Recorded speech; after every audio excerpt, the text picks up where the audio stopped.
കേന്ദ്ര വിദ്യാഭ്യാസ മന്ത്രി ധർമ്മേന്ദ്ര പ്രധാന്റെ രാജി ആവശ്യം CJP ഘടിപ്പിക്കുകയാണ്. കേന്ദ്രമന്ത്രിമാരുമായുള്ള ഇന്നത്തെ ചർച്ചയിലും നിലപാട് ആവർത്തിക്കും. കേന്ദ്രം വഴങ്ങിയില്ലെങ്കിൽ വീണ്ടും പാർലമെന്റ് മാർച്ച് അടക്കമുള്ള സമരപരിപാടികൾ നടത്താനാണ് ആലോചന.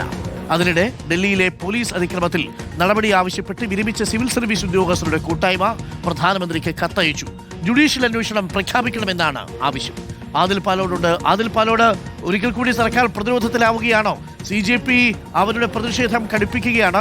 വാങ്ചുക്ക് പിൻവാങ്ങിയെങ്കിലും അഭിജിത് ദീപ്കയും CJPയും പിൻവാങ്ങില്ല എന്നാണോ? ഇന്ന് ഉച്ചയ്ക്ക് കേന്ദ്ര സർക്കാർ തീരുമാനം അറിയിക്കുന്നതോടുകൂടി സമരം അതിന്റെ അടുത്ത ഘട്ടത്തിലേക്ക് കടക്കുമോ?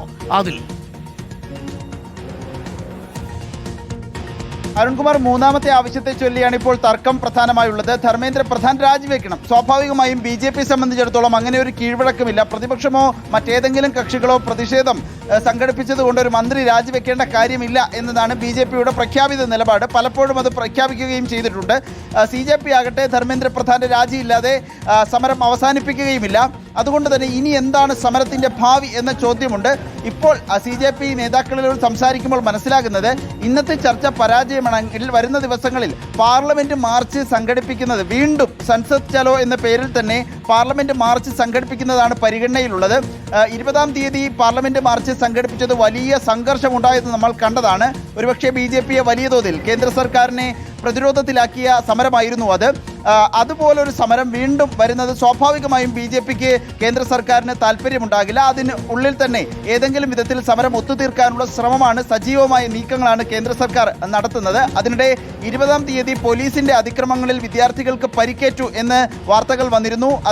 അതിൽ നടപടി വേണം എന്നാവശ്യപ്പെട്ടുകൊണ്ട് 93 വിരമിച്ച സിവിൽ സർവീസ് ഉദ്യോഗസ്ഥർ പ്രധാനമന്ത്രിക്കും പ്രധാനപ്പെട്ട മന്ത്രിമാർക്കുമെല്ലാം കത്ത് നൽകിയിരിക്കുകയാണ്.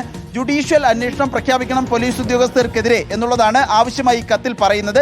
മറ്റൊരു പ്രധാനപ്പെട്ട അപ്ഡേറ്റ് വരുന്നത്, അരുൺ നേരത്തെ പറഞ്ഞിരുന്നു, നിയന്ത്രണങ്ങൾ വരികയാണ്.